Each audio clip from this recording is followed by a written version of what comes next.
여러분, 3분기 대한민국의 경제 성장률 심상치 않습니다. 0.3%를 기록했습니다. 3분기. 이게 시장에서는요, 이거보다 더 많이 갈 거다. 적어도 0.5% 정도 성장하지 않겠느냐. 좀 더 많이 가면 0.6%, 0.4% 정도도 예상한 사람이 있어요. 그런데 실질적으로 까봤더니 0.3%예요. 시장의 예상치보다도 훨씬 밑도는 성장률을 지금 기록하고 있습니다. 그러니까 홍남기 경제부총리도 호들갑을 떨던 그 입이 쑥 들어갔어요. 쑥 들어갔어요. 지난해 3분기부터 있어왔던 빠른 경제 회복 속도가 올해 3분기에는 일부 조정을 받는다 이렇게 이야기했어요. 일부 조정을 받는다. 불과 한 달 전까지만 해도 4% 성장한다고 난리를 쳤던 그런 모습하고는 굉장히 다른 모습이죠. 이게 가벼우면 안 되거든요. 경제부총리 이러면 무거워야 돼요. 입도 무거워야 되지만 행동도 무거워야 되고요. 또 이 SNS 활동도 굉장히 무겁게 해야 됩니다. 다시 말해서 진중하게 해야 된다는 뜻이. 그때 호들갑을 떨면 우리 경제는 어떻게 됩니까? 우리 경제가 사실상 경제사령탑 입에 달려 있는데 이렇게 호들갑을 자주 떨어서는 안 되겠죠. 그러니 올해 4% 성장한다고 이야기했는 성장률, 제가 급락각이라고 이야기한 게 그런 겁니다. 실질적으로 4% 성장을 할 수 있을까? 자, 이거를 보세요. 올해 성장률 1분기가 1.7%입니다. 2분기는 1분기에 비해서 0.8% 더 성장했습니다. 3분기는 2분기에 비해서 0.3% 성장했습니다. 이거를 다 합쳤을 때는 2.8% 정도 되나요? 2.8%. 물론 분기별로 이렇게 성장했기 때문에 이걸 더하는 게 성장률의 총합은 분명히 아닙니다. 분명히 아니지만 적어도 여러분 3분기에 0.6%는 성장을 했었어야 돼요. 그리고 4분기에도 0.6%를 성장을 하고요. 그러면 4%대의 성장률을 기록할 수가 있습니다. 그런데 지금 0.3%의 성장률을 했다면 지금 4분기에는 1% 가까이 성장을 해야지 4%를 간다는 이야기예요. 그런데 10월, 11월, 12월이잖아요. 10월, 11월, 12월에 과연 1% 성장을 할 수 있을까? 실질적으로 말입니다. 3분기에는요. 재난지원금을 엄청 뿌렸어요. 여러분도 잘 아시잖아요. 11조 원을 뿌렸습니다. 11조 원을. 게다가 추가 경정 예산 거의 30조 넘는 그 예산 말입니다. 그 예산 중에 일부도 뿌려졌습니다. 그런데도 불구하고 0.3% 성장했다는 겁니다. 여기에다가 추석 대목이 껴있거든요. 그러면 각 기업들에서도 상여금을 줍니다. 상여금. 상여금을 주기 때문에 돈이 그만큼 많이 풀린다는 거예요. 돈이 그만큼 많이 풀린다는 거예요. 돈이 그만큼 많이 풀렸는데도 성장률이 0.3%라는 것은 4분기에 웬만큼 풀어서는요. 0.9% 내지는 1% 성장하기가 쉽지 않다는 이야기입니다. 결국 4% 성장은 어렵지 않겠느냐 이렇게 지금 저는 평가하고 있습니다. 저는. 지금 상태로서는 4분기가 10월, 11월, 12월인데요. 여기에 좋은 게 별로 없잖아요. 여기에. 이벤트 중에 좋은 게 뭐가 있죠? 지금 정부가 유류세 인하하는 거. 당장 11월 12일부터인가 시작을 한다고 해요. 이게 전체적으로 6개월 동안 2조 5천억 원이 절약이 된다는, 세금을 덜 받게 된다는데, 그럼 2조 5천억이 깔리게 되거든요.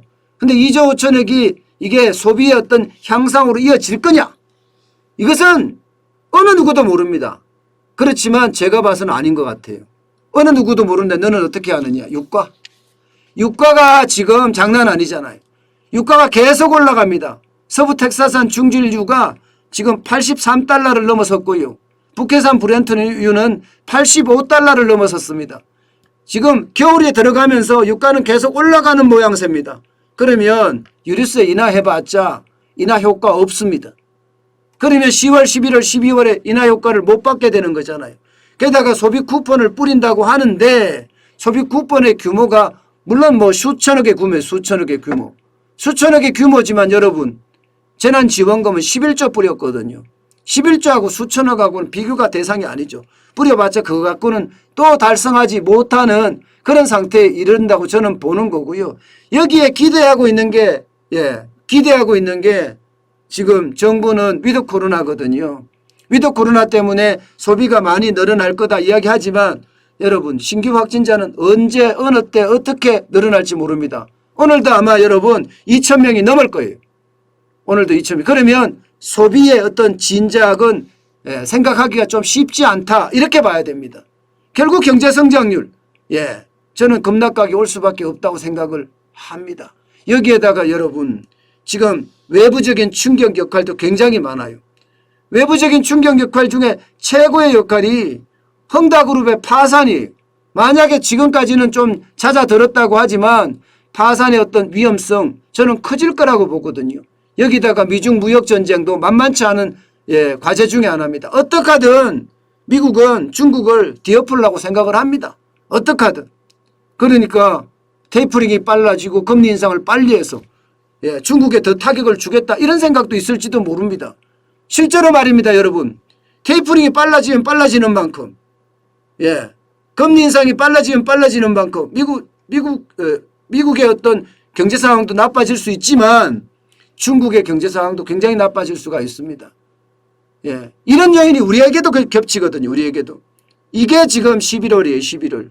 11월 3일이죠. 11월 3일에 테이퍼링이 언제 시작이 될 거다 하는 게 결정이 될 텐데 이게 되면 여러분 쉽지 않습니다. 쉽지 않습니다. 게다가 말입니다. 우리가 세부적으로도 한번 볼게요. 내부적인 요인, 외부적인 요인도 많지만 지표적인 요인도 한번 보겠습니다. 지표적인 요인. 지표적인 요인도 보시면 여러분 민간 소비가 떨어져요. 실제로 지표가 떨어지고 있죠. 지난 2분기에 민간 소비가 1.6%가 늘어났지만 결국은 0.1% 떨어졌습니다. 3분기에. 4분기에 정부 소비 또 늘어났어요. 그러니까 지금 제가 말씀드리잖아요. 정부는 돈 풀어서 경제 성장률 이끌어 나가려고 한다고. 돈 풀어서. 실제 2분기에는 0.7%를 이끌었지만 3분기에도 0.2% 이끌었거든요. 근데 4분기에는 쓸 돈 없습니다. 4분기엔 정부 소비할 돈이 그렇게 많지가 않아요. 왜냐하면 조기 집행을 했기 때문에 이게 1월, 2월, 3월, 4월, 5월, 6월 여기 안에 조기 집행을 했기 때문에 쉽지가 않습니다. 게다가 건설 투자 또 마이너스 0.4까지 떨어졌습니다. 3분기에는. 설비 투자도 마이너스 0.2까지 떨어졌고요. 수출은 0.8% 성장을 했다고 하지만 과연 4분기에도 늘어날 것인가. 4분기에는 조금 늘어날 수는 있을 거예요. 연말 분위기가 있기 때문에. 그렇지만 물류 대란에 대한 공포가 여기도 또 있습니다. 그렇게 따지면 미국의 민간 소비가 되지 않으면 우리 수출이 안 된다는 거잖아요. 결국 말입니다. 우리의 성패는 민간 소비에 달려 있는데 이게 과연 가능하겠느냐. 가능하겠느냐. 저는 결국 정부가 이야기한 것보다가 훨씬 우리 정부의 어떤 우리 경제의 어떤 성장률은 폭락가까지는 좀 그런가요? 급락가까지는 나오지 않겠느냐. 저는 이렇게 생각을 합니다. 그만큼 상황이 지금 좋지 않다는 상황이에요. 우리 경제가 세계 경제하고 연동돼서 앞서 말씀드린 것처럼 경제가 세계 경제처럼 좋아지면 좋겠는데 우리 경제는 그 세계 경제의 어떤 흐름을 못하고 가고 있는 것 아닌가. 저는 그런 생각도 솔직히 좀 해봅니다. 그래서 걱정이 참 많이 되는 부분이기도 합니다. 여러분 경제는요. 저는 항상 위험성이 따른다고 생각을 해요. 이게 정부가 민간을 중시 여기고 시장 경제를 계속해서 더 활성화시킨다면 경제의 활력이 굉장히 커지겠지만 지금처럼 정부가 모든 소비를 이끌겠다. 또 정부가 경제 성장을 이끌어 가겠다. 이런 생각이라면 결국 경제는 더 어려워지지 않을까. 저는 그런 생각해 봅니다.